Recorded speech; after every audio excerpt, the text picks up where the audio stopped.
Lisa adalah seorang gadis berusia 16 tahun yang pemalu dan pendiam. Di adegan pembuka, dia berlari menuruni bukit di tengah hutan. Pakaiannya robek dan wajahnya penuh luka. Tiba-tiba, dia tersandung di tangga dan jatuh beberapa kaki ke bawah. Dengan sisa kekuatannya, dia memohon bantuan seseorang lalu jatuh pingsan. Di adegan berikutnya, Lisa ada di rumah sakit. Tingkat keparahan lukanya terlihat jelas di siang bolong. Untungnya, seorang pejalan kaki menemukannya di hutan dan membawanya ke rumah sakit. Di luar, 2 petugas polisi sedang mendiskusikan kasus tersebut. Dilihat dari laporan penindasan sebelumnya, polisi yakin bahwa Lisa diganggu oleh gadis-gadis di sekolahnya. Tetapi sebelum memajukan kasus, mereka harus mendapatkan pernyataan resmi dari Lisa. Mereka juga telah mencoba menghubungi orang tua Lisa, tetapi ternyata ibunya meninggal beberapa tahun yang lalu dan ayahnya berada di luar negeri. Dia tidak terlibat dalam hidupnya dan tidak peduli, bahkan jika Lisa meninggal. Ketika dia sadar kembali, kepala detektif polisi Mr. Kim memperkenalkan dirinya. Dia menanyakan beberapa hal tentang kesehatannya dan insiden yang terjadi kemarin. Tetapi Lisa tetap diam. Selama interogasi, mereka diganggu oleh wali kelasnya, Nona Lee. Dia mendesak petugas untuk pergi dan membiarkan gadis itu beristirahat sejenak. Niat jahat terlihat jelas ketika dia mencoba menghentikan Lisa untuk mengungkap siapa sebenarnya yang melakukan ini padanya. Tuan Kim kemudian melihat 3 wanita parubaya di ambang pintu. Mereka adalah ibu dari gadis-gadis yang diduga menindas Lisa. Dia menduga bahwa mereka ingin mengancam Lisa atau menyuapnya agar tidak mengatakan apapun. Dia meminta mereka pergi karena, secara hukum, mereka tidak diizinkan untuk bertemu korban. Tetapi para wanita itu bersikeras. Suami mereka adalah orang-orang yang berkuasa dan berduit, yang membuat mereka percaya bahwa putri mereka bisa lolos begitu saja. Tuan Kim menyatakan bahwa putri mereka lah yang memanggil Lisa ke gunung. Tetapi para ibu dengan acuh tak acuh mengklaim bahwa gadis-gadis itu hanya nongkrong. Ketika pertengkaran memanas, Lisa meminta mereka pergi karena dia ingin beristirahat. Setelah insiden itu, wali kelas, Nona Lee, bertemu dengan kepala sekolah. Mereka berdua tahu betul bahwa Lisa diganggu. Untuk menyelamatkan reputasi sekolah, kepala sekolah ingin Nona Lee memindahkan Lisa ke sekolah lain ketika dia kembali. Dia menyembunyikan korupsinya dengan berpura-pura khawatir tentang masa depan si pengganggu. Beberapa minggu kemudian, Lisa pulih dari luka-lukanya dan akhirnya bisa berjalan-jalan. Tuan Kim telah mencoba bertanya kepadanya tentang kejadian itu beberapa kali dalam seminggu terakhir, tetapi Lisa belum memecah kesunyiannya. Karena kurangnya bukti yang tepat, kasus itu diserahkan kepada beberapa guru bimbingan konseling dan para pengganggu dibebaskan. Suatu malam, Lisa membiarkan pikiran negatif menguasainya. Dia mencoba melakukan hal yang tidak terpikirkan, tetapi harus berhenti ketika seorang wanita masuk ke kamarnya. Wanita itu adalah guru bimbingan konseling, Nona Somi. Somi telah melihat banyak siswa seperti Lisa dan membantu mereka hidup setelah trauma akibat insiden serupa. Dia tidak seperti guru bimbingan konseling pada umumnya. Dia juga pernah diganggu di sekolah dan tahu bagaimana rasanya menjadi lemah. Oleh karena itu, dia membantu murid-muridnya membalas dendam pada para pengganggu. Awalnya, dia tampaknya tidak merasa kasihan pada Lisa. Dia membuatnya mengingat kejadian malam itu, yang pada gilirannya membuat Lisa menangis. Ketika dia menenangkannya, Somi memintanya untuk tetap hidup sampai dia kembali lagi. Pada hari Lisa dipulangkan, dia dikunjungi oleh pemimpin para pengganggu, Nyan. Dia membawa seragam sekolah baru, mengetahui bahwa seragam lama Lisa telah robek. Gadis itu tidak menunjukkan penyesalan karena hampir membunuh Lisa dan mengatakan padanya bahwa dia lebih baik mati. Sebelum pergi, dia juga mengancam Lisa untuk menjauh dari polisi. Setelah dia pergi, Somi memasuki ruangan setelah mendengar seluruh percakapan. Dia membawa Lisa ke rumahnya dan bantunya menetap. Setelah itu, Lisa pergi ke lingkungan tempat ibunya dulu tinggal sebelum kematiannya. Dia mengenang masa lalunya ketika seorang pejalan kaki menarik perhatiannya. Dia mengikuti gadis itu dan segera mengetahui bahwa dia adalah saudara kembarnya, Jenny. Lisa mencoba untuk bersatu kembali dengannya, tetapi Jenny pergi tanpa minat. Terungkap bahwa orang tua gadis itu bercerai sebelum mereka lahir. Pasangan itu tidak berhubungan baik, sehingga ayahnya tidak pernah ingin melakukan apapun dengan Lisa dan Jenny. Tetapi seiring berjalannya waktu, kondisi keuangan ibu semakin melemah. Maka dia meninggalkan Lisa di rumah ayahnya dan mulai tinggal bersama Jenny. Saudara perempuan itu tidak pernah bertemu setelah kejadian itu, dan Lisa harus tinggal dengan ayahnya yang menganggapnya sebagai beban. Keesokan harinya, Somi mengikuti Jenny ke sebuah toko serba ada dan memperhatikannya mengutil. Dia menghentikannya di luar dan meminta bantuannya.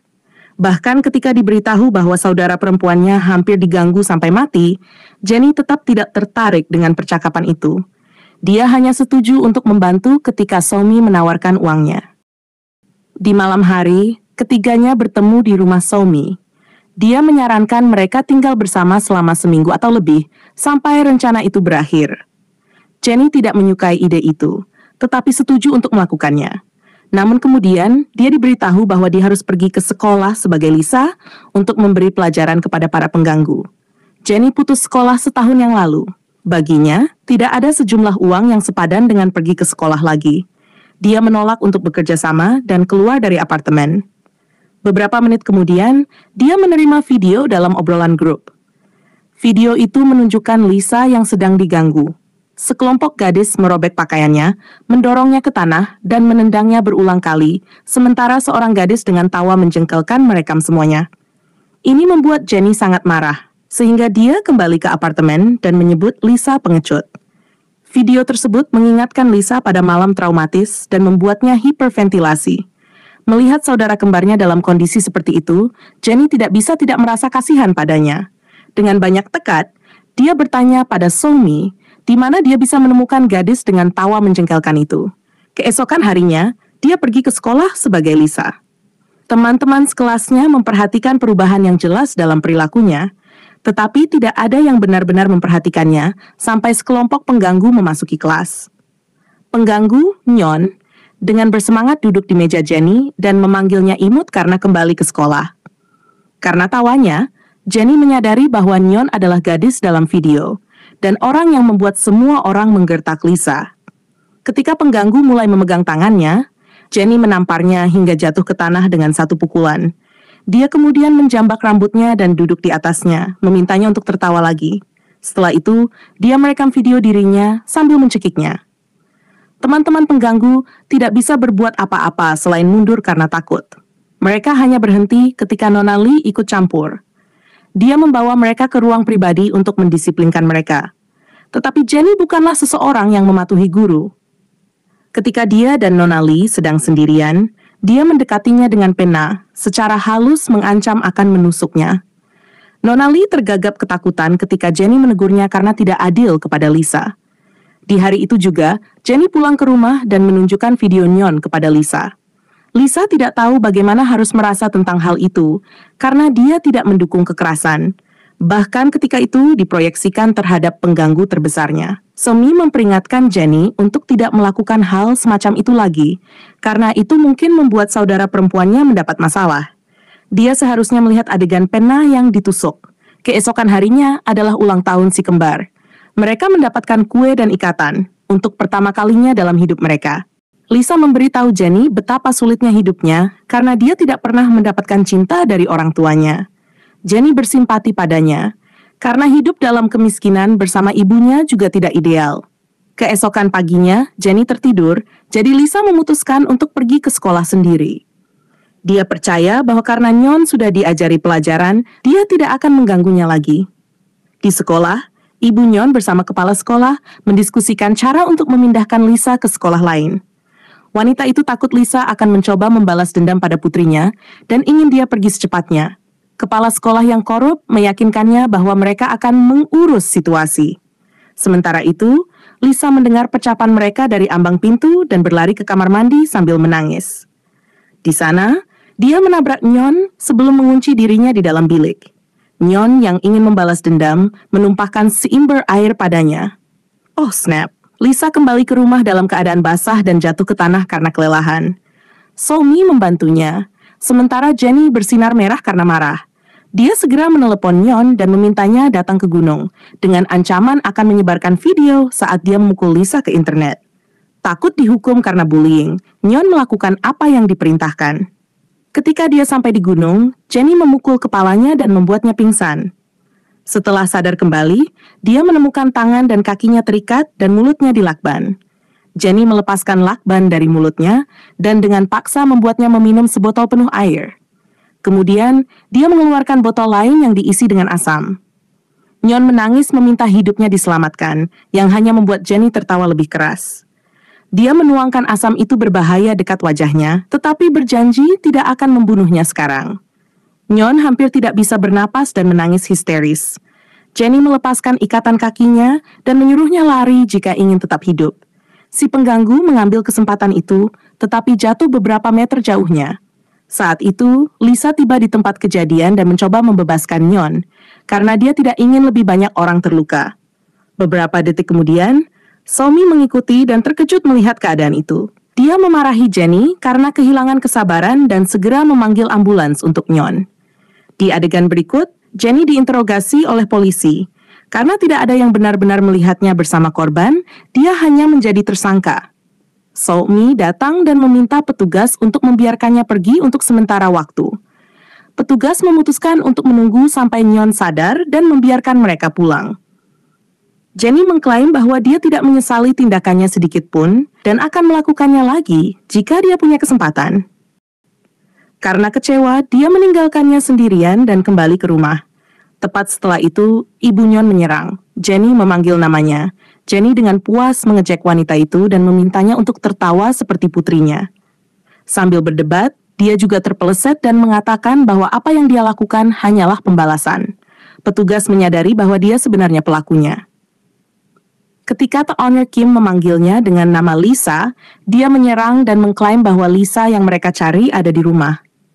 Kemudian, Kim dan rekan petugasnya mengemudi pulang, tetapi tidak bisa menghilangkan pikiran tentang Jenny dari benaknya.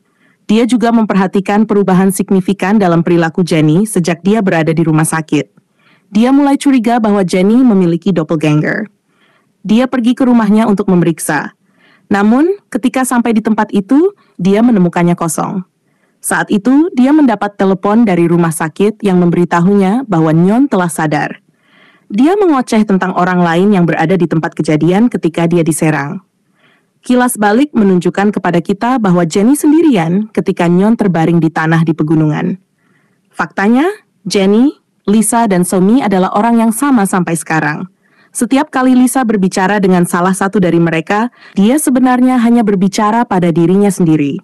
Dia tidak pernah memiliki saudara kembar. Setelah diganggu, Lisa menjadi sangat kesepian dan terlantar, sehingga dia berfantasi tentang memiliki seseorang yang merawatnya. Tak lama kemudian, fantasinya berubah menjadi obsesi dan dia mengembangkan gangguan kepribadian ganda.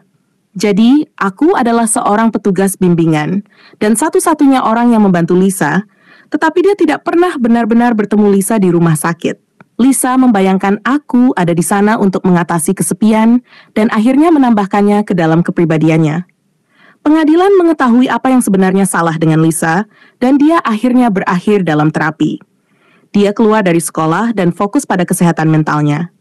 Kita melihat klip dia berbicara dengan seorang terapis tentang trauma masa lalunya dengan sangat rinci. Dia akhirnya sembuh dari semua itu. Di adegan terakhir, Somi yang sebenarnya mengantarnya ke bandara.